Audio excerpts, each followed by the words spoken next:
د دې موضوع په تړاو را سره په ژوندۍ بڼه د سکایپ له لارې د نړیوالو چارو کارپوه شهسوار سنگروال صاحب را سره دی. سنگروال صاحب تاسو ته ښه راغلاست وایم. اوسني شرایطو ته په کتو آیا د خبرو بیا پیل کې هیلې لیدل کیږي؟ الرحمن الرحیم. لومړی تاسو ته او د تاسې تلویزیون ټولو درنو لیدونکو تخنیکي همکارانو ته سلامونه احترامونه وړاندې کوم. بلې لکه څنګه چې تاسو ورته په لنډیز کې اشاره وکوله، یو ځل بیا د افغانستان او د پاکستاني پلاوي ترمنځ د خبرو کوربه هیواد ترکیه بیا یو ځل ژمنه وکړه چې خبرې به ادامه پیدا کړي. خو د پښتنې خبره دا ده چې ولې دغه خبرې څو وارې وځنډېدلې او بیا له سره راغبرګې شوې. د دې ستر لاملونه دا دي هغه کار چې پاکستان باید اول کړی وای هغه اخر وکړو، هغه چې باید اخر کړی وای هغه اول وکړو. هغه په دې معنی چې پاکستان ښه نیت د خبرو دپاره نه لري. په کار نه و چې دی په کابل باندې هوایي برید کړی وای، ځکه چې په کابل باندې هوایي برید د ټولو نړیوالو قوانینو خلاف عمل و. نو کله چې د خبرې سر ته رسولې وای بیا به پس د هغې د جګړې پرېکړه کړې وه. خو دی اول جګړه وکوله، وروسته بیا د خبرو میز ته راغلل او د خبرو میز ته هم چې دی راغلل په منظم توګه باندې رانغلل. کله کله له میزونو نه وځي خبرې تر کوي او کله په میزو کې هم هغه ډیپلوماتیک اخلاق چې د خبرو اترو په بهیر کې وي هغه په پام کې ونی نیو. نو ځکه خو د قطر هیواد او د ترکیه هیواد چې د استاز د استازو سره یو ځای په دغه ناسته کې ګډون لري، هغه هم ناهیلي وښودله. خو د بیا ټینګار له کبله دغه دی چې پاکستان اوس بیا خپل پلاوي ته هدایت کړی دی چې په دغو خبرو کې بیا برخه واخلي. وګورو چې دغه خبرې بیا له خنډ و ځنډ سره مخامخ کیږي او که کومه مثبته پایله به ترلاسه کړي. د افغانستان او پاکستان ترمنځ د خبرو اترو د ودرېدو او که چیرې بیا پیل شي سیاسي او ډیپلوماټیک پیغام یې څه شی دی؟ نو تاسو خو پوهېږئ چې دا خبرې زه فکر کوم دواړو لورو ته به مهمې وي.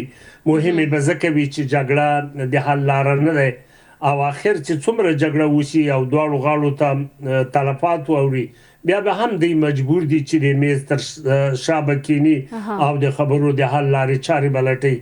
خو زه وایم چې که چېرته پاکستان د سالم عقل خاوند وي، ښه خبره دا ده چې په همدغه فرصت نه استفاده وکړي، هغه ستونزې چې دی له اسلامي امارات سره لري د خبرو اترو لارې حل کړي. خو څومره چې د اجنډا ټکي دي د اجنډا ټکي او چې پاکستان په کوم شي باندې ټینګار کوي دا به ډېره ګرانه وي. هغه په دې معنی تاسې پوهېږئ چې د خبرو منځ ټکی د نورو د اجنډا د نورو ټکو په لړ کې یو هم د ټي ټي پي مسله ده او ټي ټي پي مسله هغه مسله ده چې هغه پاکستان کې دننه د شریعت عملي کول غواړي او دا به ډېره ګرانه وي چې اسلامي امارات د په هغو فشار راوړي او که چېرته فشار راوړي هم زه فکر کوم دا بې نتیجې ده. اول خو حق نه لري چې دا فشار پرې راوړي ځکه هغه د خپل مستقل فکر خاوندان دي، هغه د شریعت دپاره خپلې غوښتنې لري.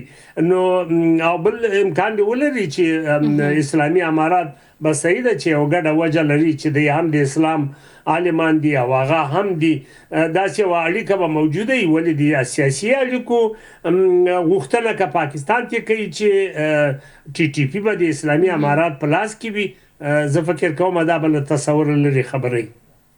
شهسوار صاحب راشو وروستۍ پوښتنې ته، د اقتصادي او تجارتي اړیکو راتلونکی له دې حالته څنګه اغېزمنېږي؟ طبعا دي تاسې پوهېږئ چې دغه لارې چې بندې دي او د ډیورنډ کرښې دواړو غاړو ته هغه پراته ولسونه یا هغه ملي سوداګر چې د توکو د لیږد رالېږد مسؤلیت لري او هغه څه چې اوس په پاکستان کې د پاکستان خلک ورسره مخامخ دي هغه د ترکاري نشتوالی دی. تاسې پوهېږئ چې پرون کې د پاکستان په پارلمان کې یو وکیل د رومیانو یوه خلطه راوړې وه او دا د رومیانو خلطې په پارلمان کې وښودل او ویې ویلې چې تاسې پوهېږئ دغه رومیان اوس په پاکستان کې د غوښې په قیمت دي او دې یو ستر لامل دا دی چې د پاکستان حکومت لاره بنده کړې ده او د ډیورنډ کرښې دواړو غاړو ته موټر ولاړ دي او نه پرېږدي چې یو د بل خاورې ته ننوځي. نو ځکه خو دغه قیمتي اوس په پاکستان کې راغلی دی او دا خو د خبرې یوه برخه ده. دومه برخه ده چې دواړو غاړو ته ولاړ موټر خصوصا د افغانستان لوري نه چې په هغې کې ترکاري بار ده، په هغې کې میوې بار دي. میوه او ترکاري خو داسې یو شی دی چې د یو ټاکلي مدت نه اخوا خرابېږي او دا د تقریبا لسګونو ورځې دي چې دغه موټر هلته ولاړ دي.